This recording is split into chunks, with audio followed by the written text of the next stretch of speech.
Bom, abram suas Bíblias em 1 Samuel 23. Nós vamos ler do verso 1 ao 14, depois orar.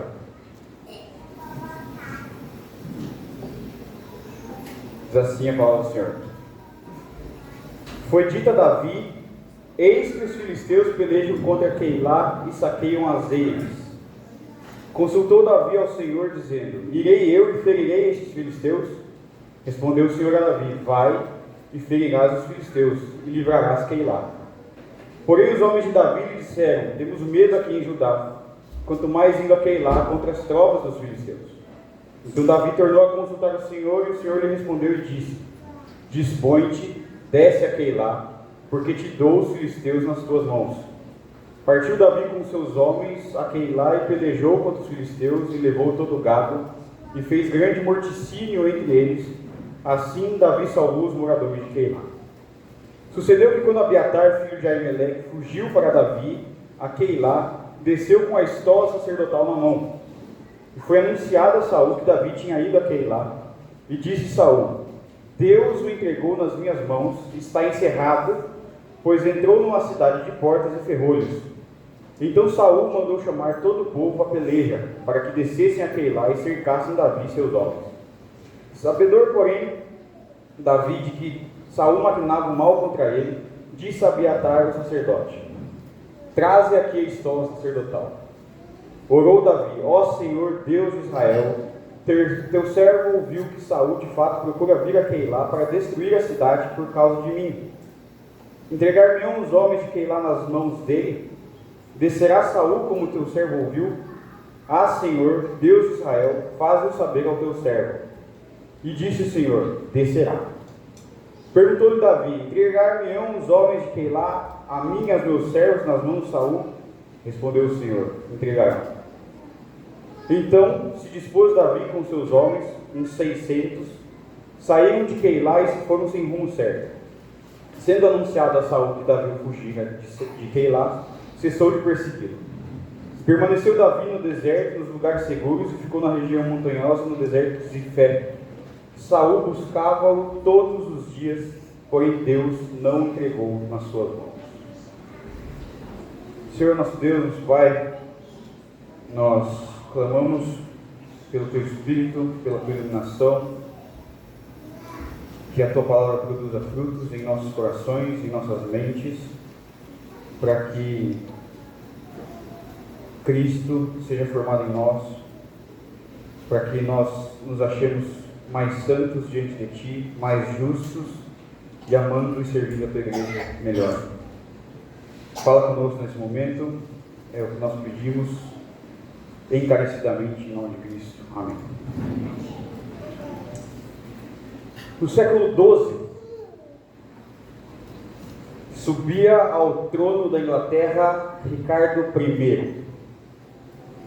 Ele ficou 10 anos como rei da Inglaterra. Desses 10 anos, talvez nem 6 meses, ele ficou de fato na Inglaterra. Ele foi o principal líder militar na Terceira Cruzada pela libertação do reino de Jerusalém das mãos de Saladino. E ele viveu, dos 10 anos como rei, ele viveu praticamente seu reinado todo no campo de batalha, até a morte. E ele conquistou coisas importantes. Ele tomou a ilha de Chipre, que virou o principal fornecedor de mantimentos para os cruzados. Ele tomou o porto de Acre, que era o acesso mais rápido até Jerusalém. E várias batalhas contra os exércitos de Saladino foram vencidas por ele. Enquanto ele lutava contra os árabes, ele também tinha que lutar contra os franceses, por causa de uma rixa política lá. De forma que ele ganhou um epíteto que ficou mais conhecido do que o seu nome de rei, que é Coração de Leão. Ricardo Coração de Leão, apesar desse homem bravo, e apesar desse título que foi lhe dado, não fazia jus a esse título, porque ele era um grande pecador, a ponto de entre os historiadores da época, ser dito: lamento muito que o rei esteja na corja, na imensa corja de pecadores. Porque apesar de ser chamado de coração de leão pela sua bravura, o seu coração não pensava no seu povo. Um rei que não conhece o seu reino. Um rei que busca glória, que se chafurda nos prazeres e que é conhecido especialmente pela sua violência. Mas esse título fala muito a respeito de como nós olhamos para reis, para pessoas de autoridade. Porque a forma como eles se comportam, as suas posturas, as suas decisões e principalmente como eles se mantêm no curso da sua vida, revelam acerca do seu coração. Ricardo, coração de leão, revelava muito acerca do coração dele. E esse pequeno trecho de 2 parágrafos do livro de 1 Samuel nos revela absurdamente a respeito do coração de Davi. E eu dividi o texto em 3 partes. Do verso 1 ao 5, nós veremos como o coração de Davi está inclinado a servir e salvar o seu povo. Do verso 6 ao verso 12, como o coração do rei é dependente da palavra de Deus. E do verso 13 ao 14, como o coração do rei se comporta diante dos seus inimigos. Dito isso, ao texto. Esse trecho, principalmente do verso 1 ao 5, ele é um recorte que acontece ao mesmo tempo enquanto Saul está indo até Nob no final do capítulo 22. Então nós temos 2 eventos acontecendo simultaneamente. Veja a peregrinação que Davi faz no capítulo 22. Do 21 ao 22, na verdade. Né? Ele começa o capítulo 22 indo a Nob, conversar com Aimeleque, ele se serve dos pães, pega a espada de Golias, dali ele desce para Gate. Nob e Gibeá são cidades próximas no norte de Judá. Ele vai depois para Gate, que é fora de Judá, na terra dos filisteus, a oeste. Depois ele foge lá, ele se finge de louco, né? Ele compõe um salmo, onde ele papa na sua barba e ele fica parecendo um louco e ele é expulso de lá. Ele vai até a caverna de Adulão no começo do capítulo 22, que, como o Will pregou, é uma cidade fronteiriça nos limites de Judá com a Filístia. De lá, se ajuntam os mais miseráveis com ele, ele desce para Mispá de Moabe, para deixar os seus pais em segurança. E a gente lembra Ruth, avó de Davi, moabita. Então não é aleatória a decisão de Davi descer para deixar os pais dele em segurança em Moab. Então ele vai ao extremo sul, fora do território de Judá, e depois, no verso 5, ele sobe até o bosque de Herete. E aí, nesse recorte, quando Davi está no bosque de Herete, a gente vai no capítulo 23, verso 1, onde ele ouve que os filisteus estão pelejando contra a cidade de Keilá. A cidade de Keilá também é fronteiriça, pouco além dos limites de Judá. Muito provavelmente, essa cidade aparece na divisão das terras lá em Josué 15, mas muito provavelmente, por conta da influência dos filisteus nessa área, é uma cidade mista, misturada, a ponto dos israelitas não considerarem ela como parte pertencente ao povo de Deus. Isso a gente vê depois no verso 3.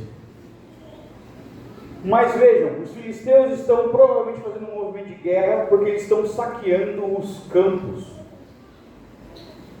Keilá é uma cidade fortificada, é uma cidade fechada, e os filisteus estão provavelmente fazendo um cerco e saqueando os campos, porque é o que diz aqui o versículo 1. Os filisteus pelejam contra Keilá e saqueiam as eiras. Então a cidade está ficando sem mantimentos.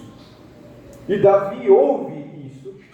Ele está a poucos quilômetros mais a leste da cidade. E ele ouve isso e ele não consegue ficar em paz. O texto é muito claro. Imediatamente após Davi receber a informação, o que ele faz? Ele consulta a Deus.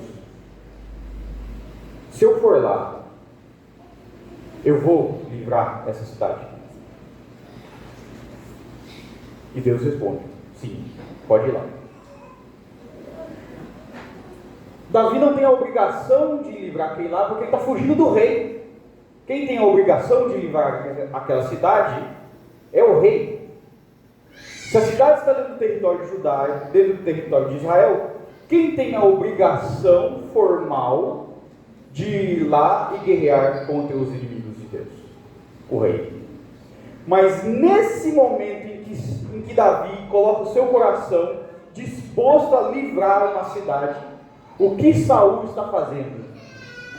Indo com Doeg, o Edomita, até Nob, para chacinar os sacerdotes de Deus. Chacinar aquela cidade. De forma injusta, de forma ilegal, de forma demoníaca. Enquanto o rei legítimo se preocupa com uma cidade que talvez nem fosse parte do povo de Deus de fato, mas, e aí eu faço essa analogia, igual Abraão falando com o Senhor: mas e se só tiver 10 justos lá? E o Senhor responde para Abraão: a cidade vai ser poupada. Davi não está pensando em quantos justos, em quantos israelitas tem naquela cidade. Ele se preocupa com a salvação daquele povo e derrotar os inimigos de Deus. Enquanto isso, Saul está destruindo o próprio povo de Deus. E Davi consulta o Senhor. É uma prática comum nos movimentos militares do mundo antigo, você consultar o seu Deus se ele é favorável à sua investida. E Davi aqui consulta o Senhor. E Deus responde: sim, pode ir lá. Embora a forma como Davi consulta Deus não é explicitada no texto. E por causa disso, porque ninguém sabe como Davi consultou o Senhor, a resposta imediata dos homens dele, lembrem, são homens fiéis. São homens que reconhecem Davi como rei legítimo. São homens que estão dispostos a dar a sua vida por Davi. Eles dizem o quê?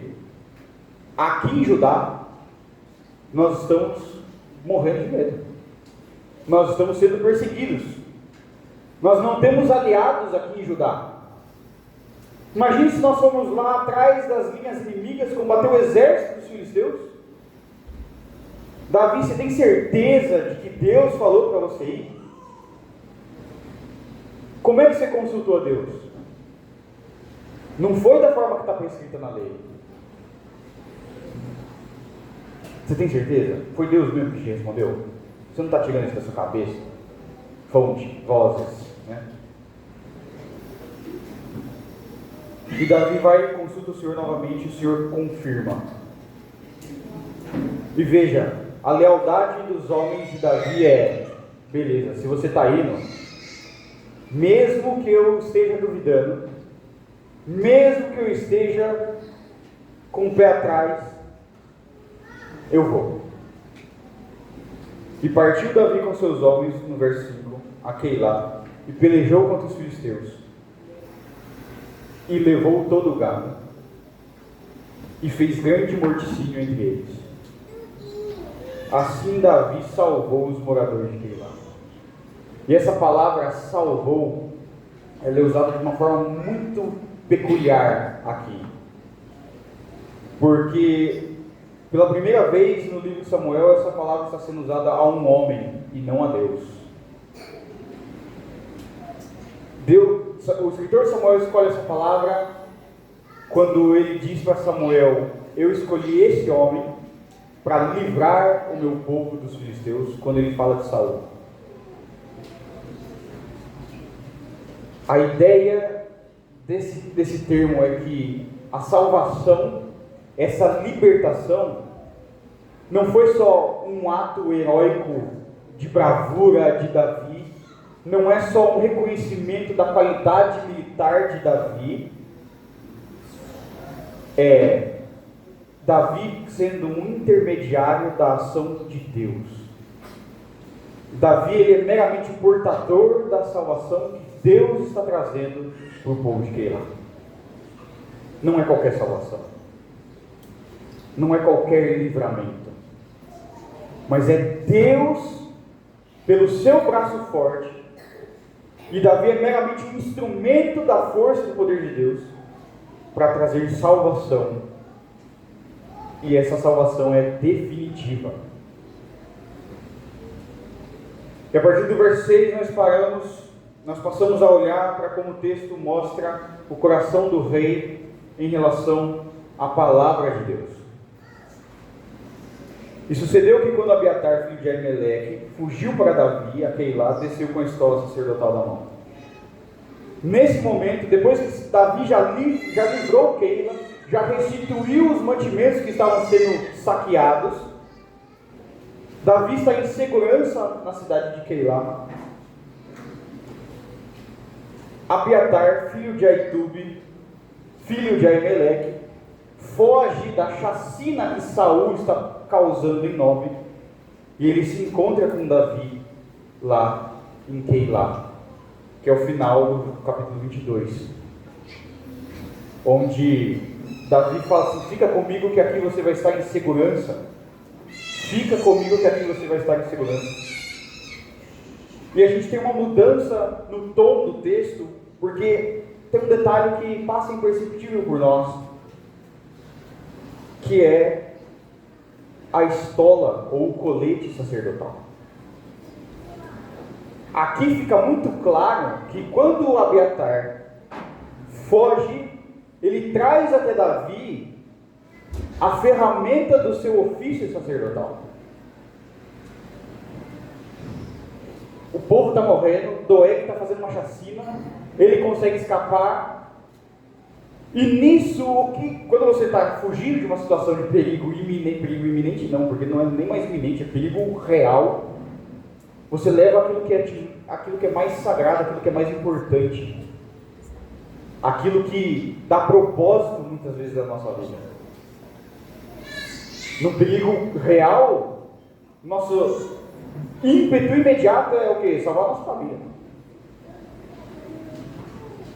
Abiatar salva o colete, a estola, a sua veste sacerdotal, porque ele entende que o ofício sacerdotal foi entregue por Deus.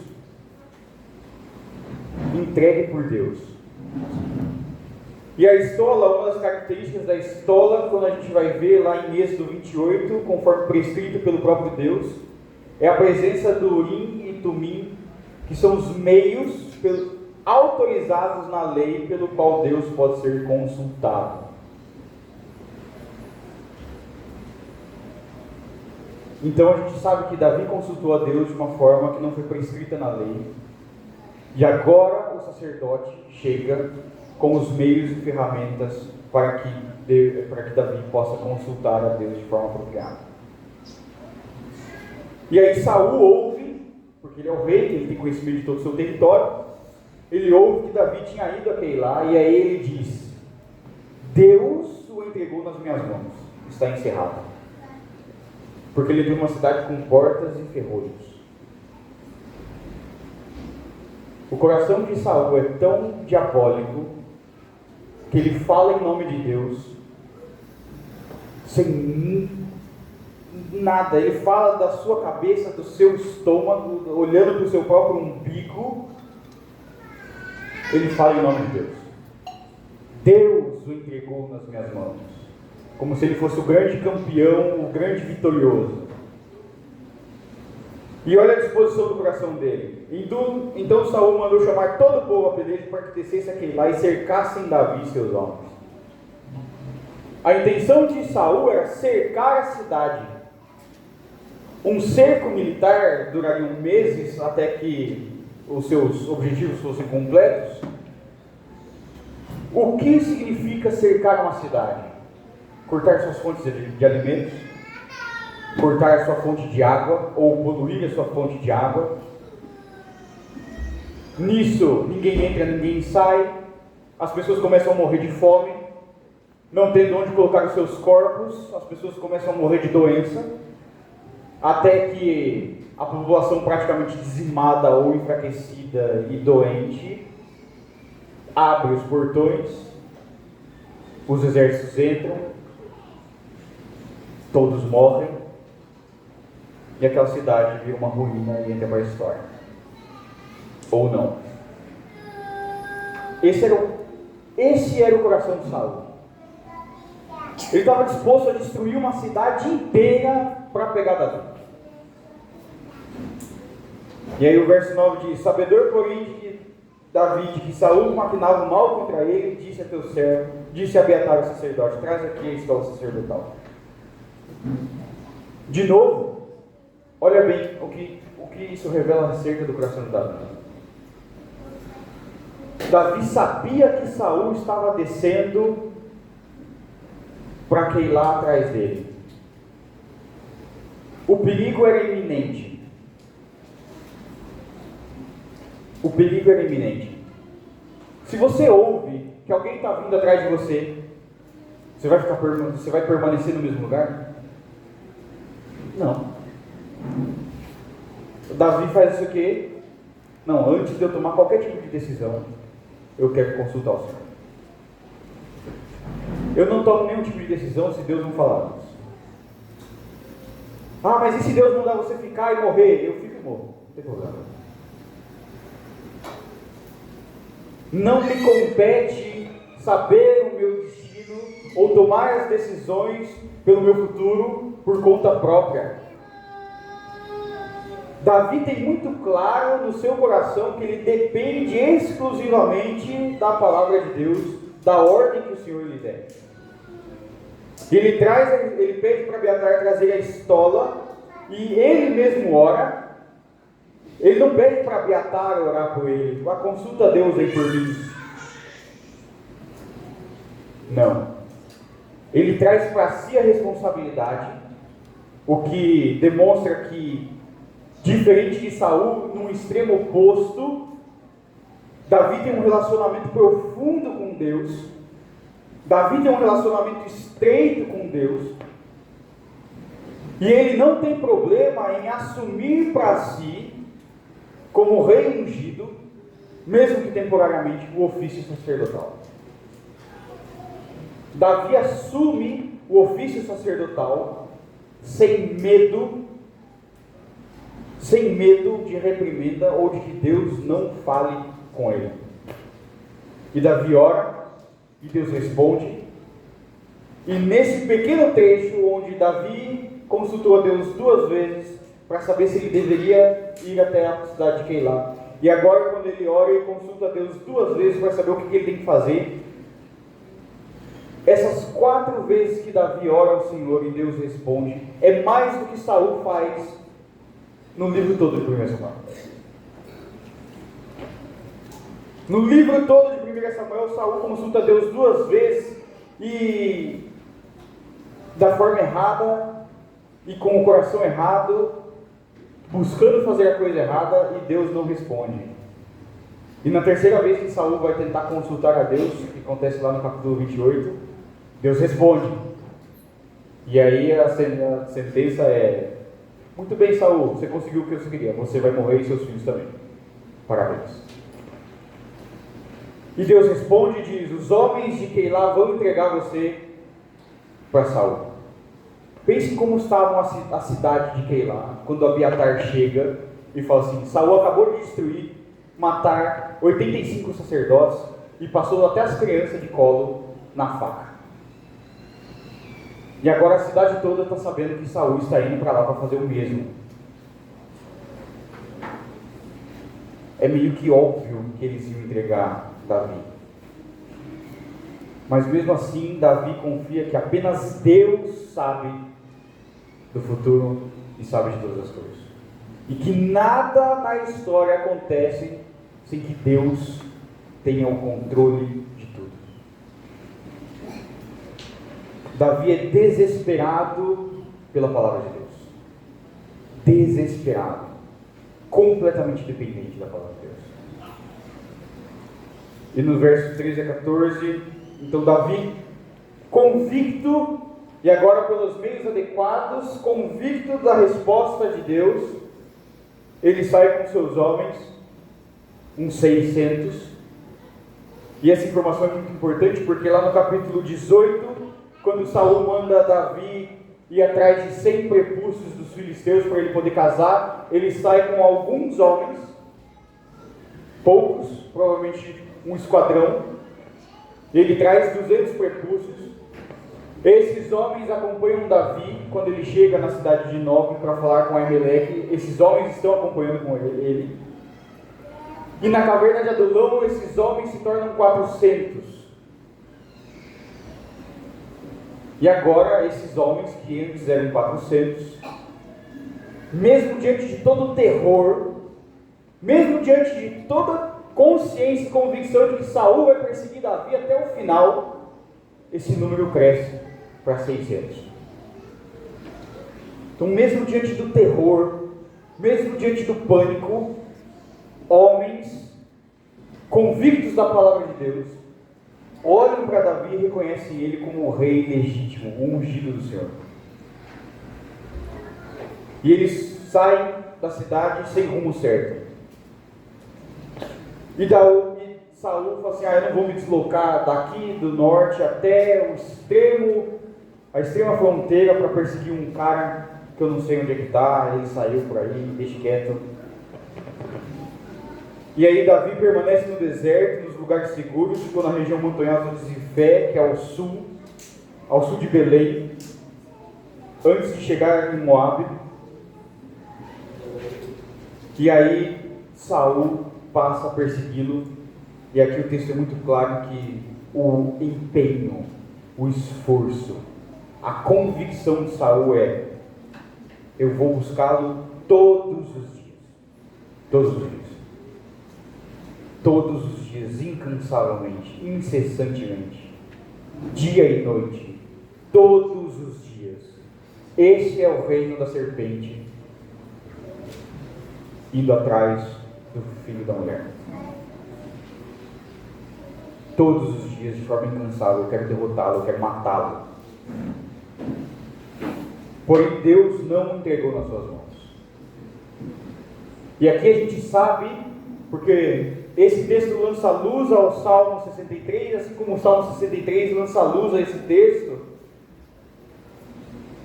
que Davi não estava preocupado com o que Saul ia fazer, porque Deus não o entregou nas suas mãos. Deus estava guardando Davi e seus homens. Todo o esforço de Saul não era páreo para a proteção e segurança que Deus estava concedendo a Davi. E é por isso que Davi fala assim: nesse deserto, nessa terra árida, onde não tem água, Tu és o meu Deus forte, e eu te busco ansiosamente. Porque a Tua graça é melhor do que a vida, e os meus lábios te louvam. É diante da perseguição de dia e de noite de Saul, onde Davi ainda é capaz de escrever assim: no meu leito, quando de ti me recordo, em ti medito durante a vigília da noite. Ele vai dizer que essa meditação, que essa convicção de que Deus está presente, é como um banquete. Davi não está preocupado se Saul vai achar ele ou não, porque Deus o está guardando. Ele diz: Tu tens sido meu auxílio, à sombra das suas asas, debaixo das suas asas, debaixo da sua proteção eterna e potente, eu canto jubiloso. A minha alma apega-se a ti, e a tua destra me ampara. Esse é o coração do rei diante dos seus inimigos. Descansado, confiante. Deus é soberano, Ele está sob o controle de tudo.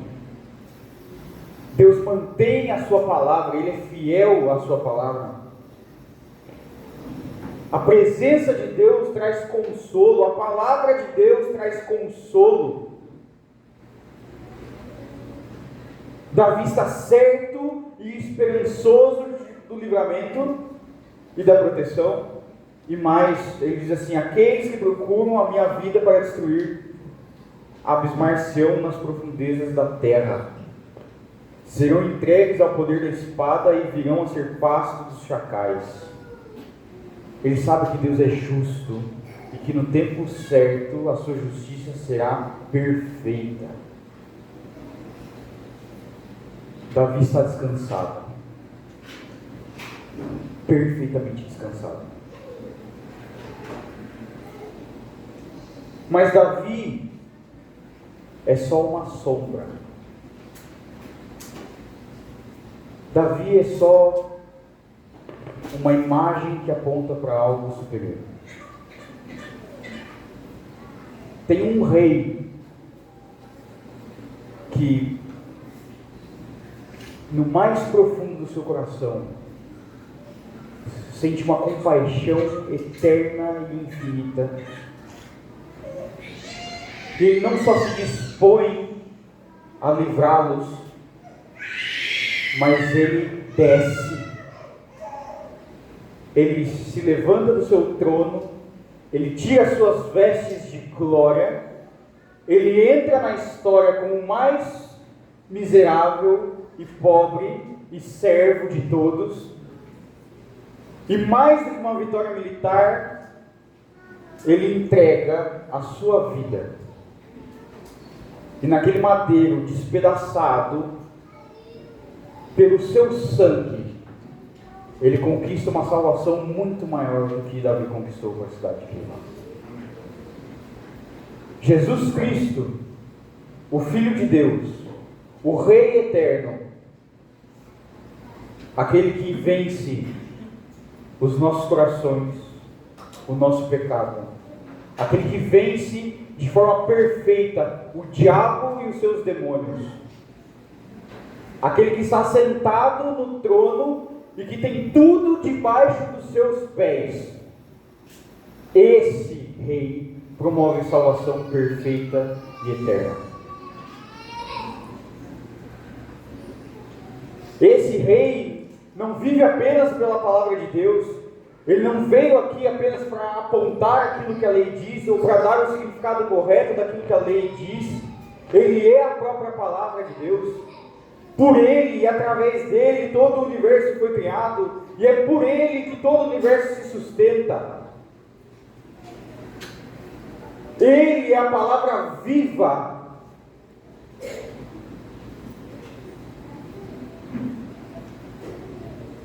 Ele não veio aqui apenas para dizer faça isso ou faça aquilo. Ele veio para revelar quem Deus é e quem nós somos diante de Deus. Jesus não é um amuleto a ser consultado nos nossos problemas. Jesus é a palavra pelo qual nós vivemos, existimos, respiramos. Devemos ser sustentados e buscar incessantemente, diligentemente, viver de acordo com quem Ele é. Ele não é apenas um manual de instrução. Ele é a palavra que produz vida, santificação, justiça em nós. Não há vida fora dele.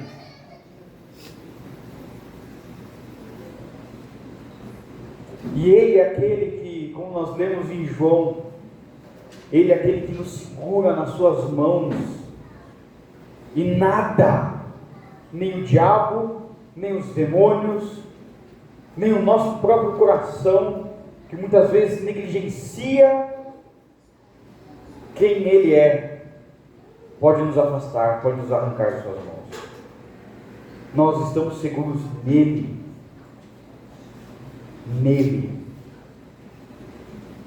Cristo nos guarda no deserto da nossa peregrinação. Cristo nos guarda de nós mesmos. Cristo é o centro de todas as coisas. Ele é o Rei perfeito, que nos governa e governa o mundo com amor e justiça. E Ele é o sacerdote que intercede por nós diariamente, incessantemente, com misericórdia e graça. Diferente de Davi, ele não é um rei temporário que exerce um ofício temporário. Ele é o Rei eterno. E Ele intercede eternamente por nós.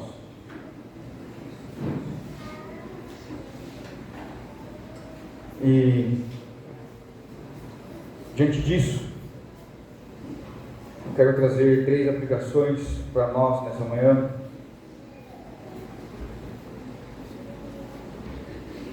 A primeira aplicação, eu quero me deter um pouco mais nessa verdade, porque eu tenho medo de ser mal compreendido. É o seguinte: Deus instituiu uma forma muito clara de como nós nos achegamos diante dele e de como ele nos responde. De forma muito clara, nosso relacionamento cultico com Deus está prescrito nas Escrituras. E diante disso, nós temos o dever de sermos como os homens de Davi. Nós temos de dar um passo atrás quando nós estamos diante de um culto que não é a forma como Deus estabeleceu.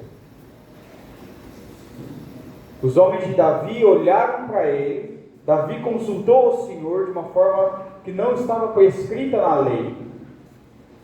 E os homens temeram, porque eles olharam e falaram assim: Deus tem um jeito de fazer as coisas, não é de qualquer jeito, não é da nossa cabeça. Davi, você tem convicção. Nós também devemos ter essa postura. Quando nós estamos diante de um culto em que ele corre de forma não prescrita, nós temos o dever de sermos céticos em relação a isso. É Deus mesmo que está falando. Nós podemos e devemos analisar, tomar um passo atrás e observar. Mas assim como Deus promoveu salvação na cidade de Keilah, sem a forma adequada, nós não temos o direito de afirmar categoricamente que Deus não promove salvação em cultos que não foram estritamente, que não correram de forma prescrita. E levando isso para um aspecto mais amplo, nós devemos ser extremamente zelosos do nosso culto. Nós devemos ser extremamente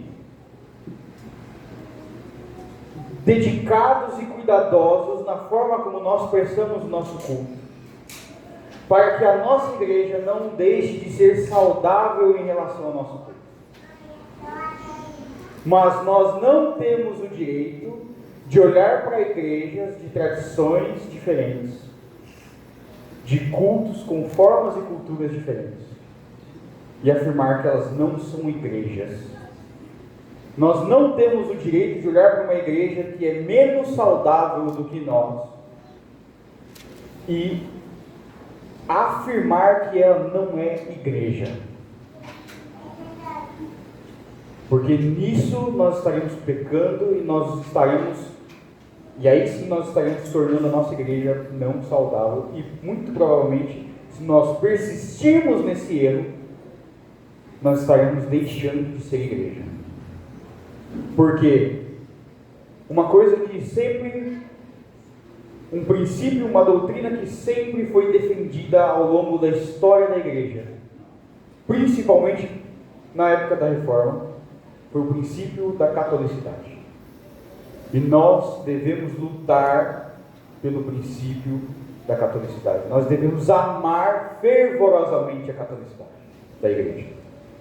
Que é, catolicidade não é o que os romanos afirmam, é que a igreja de Cristo, ela existe em todo o mundo, em todas as épocas, em todos os povos, línguas e nações, ao todo longo da história.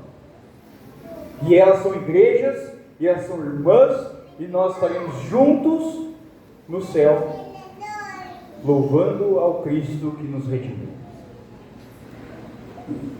E como nós lutamos pela catolicidade da igreja? Como nós fomentamos, ensinamos e damos vida à catolicidade da igreja? Primeira coisa, saber diferenciar o que é uma igreja de uma seita. Como nós fazemos isso? Conhecendo profundamente as Escrituras, os credos, as confissões,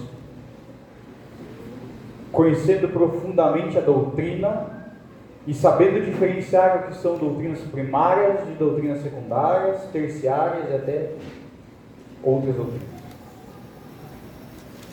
Aquilo que confronta nossas doutrinas primárias, trindade, justificação pela fé,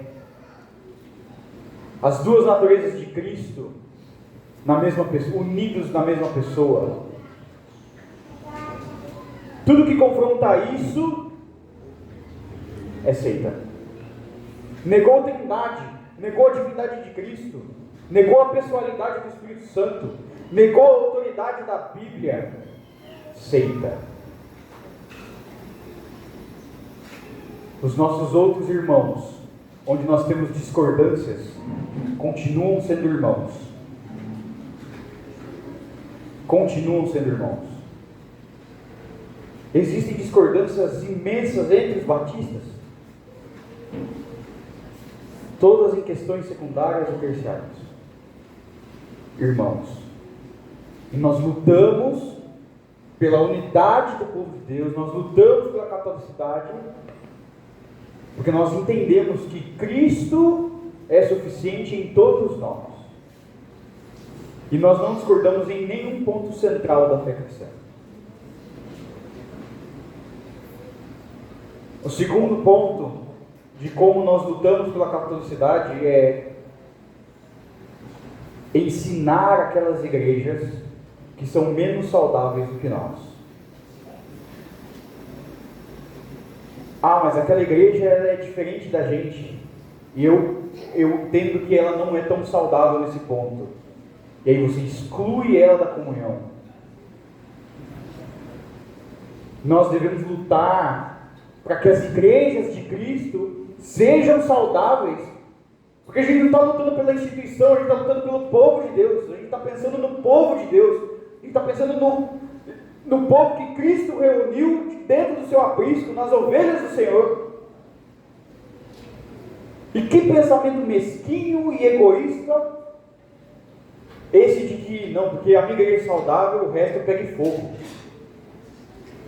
Nós queremos que todo cristão, todo aquele que é filho de Deus, todo aquele que carrega o nome de Cristo, seja bem, saudável, santo, maduro, frutífero na fé. Nós devemos estreitar laços com igrejas, com crentes de outras denominações, de outras tradições, para que juntos, e nós, se você se considera saudável, ensine em amor, com graça, com misericórdia. Da mesma forma como um irmão mais maduro vai te ensinar vai te instruir e te ensinar e te discipular naquilo onde você falha, naquilo onde você não é saudável, naquilo onde você é imaturo. Porque todos nós devemos estar olhando para Cristo e buscando a Cristo e Cristo somente. E todos nós, como membros de igreja, como membros do corpo de Cristo, temos responsabilidade no ensino e na maturidade dos nossos irmãos. Dentro da nossa igreja, nós temos cristãos que são mais maduros do que outros. Como nós fazemos isso para que todos nós juntos estejamos num nível de maturidade frutífera? Discipulado. Aqui dentro nós temos que discipular uns aos outros. Com amor, com graça, com ensino, com doutrina.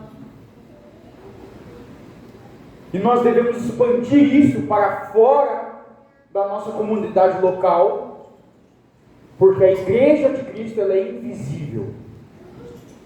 A igreja de Cristo não é limitada à nossa placa, às nossas paredes, mas ela transcende o tempo e o espaço. E isso nos leva a uma segunda aplicação.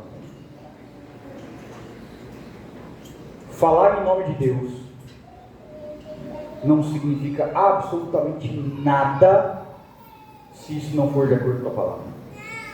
Nada. Saul falou em nome de Deus várias vezes. Saul fez juramento em nome de Deus. Saul criou lei onde não tinha. E isso não significa absolutamente nada a não ser ajuntar condenação sobre ele. A mesma coisa para nós. Falar em nome de Deus não significa absolutamente nada se não for de acordo com as Escrituras. Falar em nome de Deus fora das Escrituras, da sua cabeça, daquilo que você acha, do sonho que você teve depois de comer uma feijoada, depois de qualquer coisa que aconteça na sua vida, que você esteja lá emocionado. Falar em nome de Deus não vai significar absolutamente nada, a não ser condenação sobre a sua vida.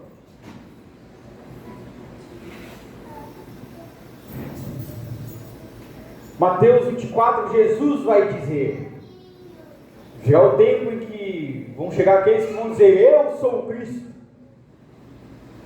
E eles vão enganar muitos. Inclusive eles vão tentar enganar os eleitos. Paulo para Timóteo vai falar assim, é chegado o tempo em que estão procurando só coceirinha no ouvido. Eles querem só palavras suaves. Eles não querem mais saber da sã doutrina. Eles estão procurando para si gente que o quê? Conforte eles. E por mais doce que sejam essas palavras, o fruto que ela produz é o quê? Fel, porque é condenação. É amargo. É dor e sofrimento, porque tudo que isso está produzindo é condenação. O quanto nós estamos nos aprofundando, nos deleitando, comendo, nos banqueteando da palavra de Deus. Quão profundas raízes a palavra de Deus tem sido criadas nos nossos corações, nas nossas mentes, para que a gente coloque debaixo dela e sob juízo dela tudo que nós vemos, ouvimos e fazemos. O quão mergulhado nós estamos na doutrina, para que a gente saiba diferenciar aquilo que é palha daquilo que é sólido. O quão profundo no conhecimento da palavra de Deus você, eu temos sido na nossa diligência, na busca de conhecimento, na busca de convicção da palavra de Deus, para que a gente saiba discernir quando é Deus que está falando e quando não é Deus que está falando.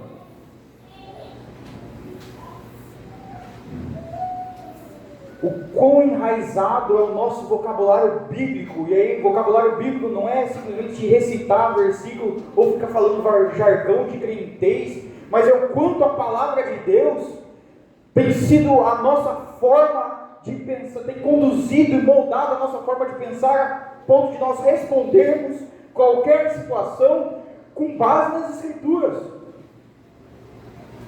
A ponto da gente não estar falando besteira. A ponto da gente não estar dando conselho aos nossos irmãos, no discipulado, no aconselhamento bíblico, em qualquer forma, numa conversa qualquer, a ponto de que a gente não esteja simplesmente falando da nossa cabeça, as nossas próprias convicções, aquilo que a gente acha que está certo, mas não sendo plenamente moldados, passo a passo, pela palavra de Deus. Nós devemos questionar isso, e a gente deve se examinar. E a resposta que eu chego para a minha vida é: não está sendo suficiente. Não está sendo suficiente.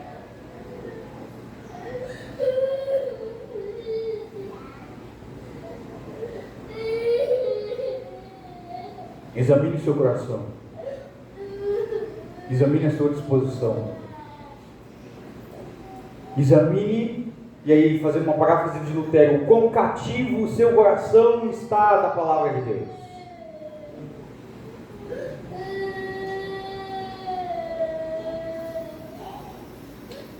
Terceira e última aplicação.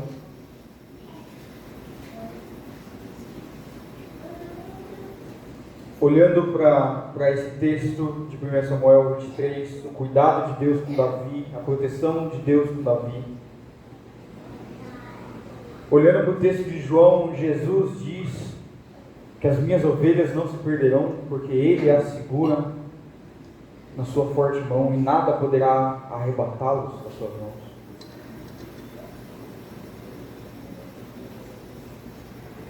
Olhando para esse texto em que os homens de Keilá, mesmo diante do terror, eles se juntam ao rei por causa da convicção que foi produzida no coração deles. Nós temos que ter uma convicção única que gere em nós alegria e esperança. A igreja de Cristo não será destruída de forma alguma. O terror do iminente ataque, da chacina, do massacre injustificado e diabólico não foi suficiente para conter os homens que olharam para o rei.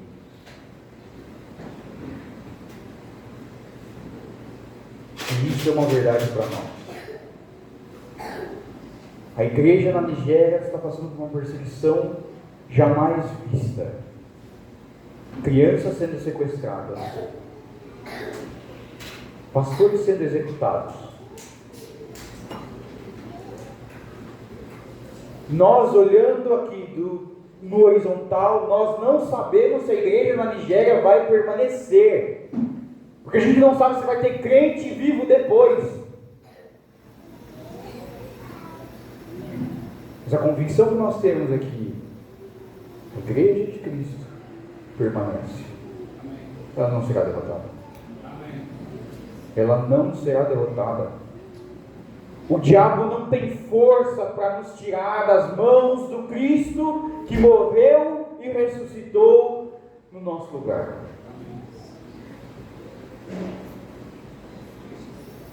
O diabo não tem força, o diabo não tem poder.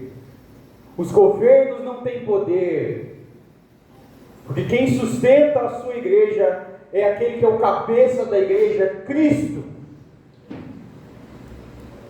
Como nós lemos hoje na escola bíblica dominical, o alfa e o ômega, o princípio e o fim, o todo-poderoso. Ele sustenta a sua igreja. Virá o tempo em que nós seremos perseguidos. Virá o tempo, se já não veio, em que nós seremos humilhados, difamados, caluniados por causa do nome de Cristo. No seu emprego, você vai ser taxado, talvez você seja humilhado publicamente, talvez você seja excluído, talvez você seja menosprezado. Glória a Deus por isso, porque você foi achado digno de sofrer pelo nome de Cristo. Pode chegar o dia que vão entrar aqui no meio do nosso culto, levar alguns arrastados, outros serão mortos aqui nas nossas cadeiras. Glória a Deus por isso. A igreja de Cristo não vai perecer. A igreja de Cristo não vai morrer, porque é Ele quem sustenta, é Ele quem garantiu no seu sangue e na sua ressurreição que nós estaremos diante dele eternamente louvando o seu nome. Lute pela igreja de Cristo. Mantenha-se firme, leal à palavra de Deus. E mesmo diante da morte, o seu coração não vai temer, porque Cristo te sustenta até o final. Curve suas cabeças, vamos orar.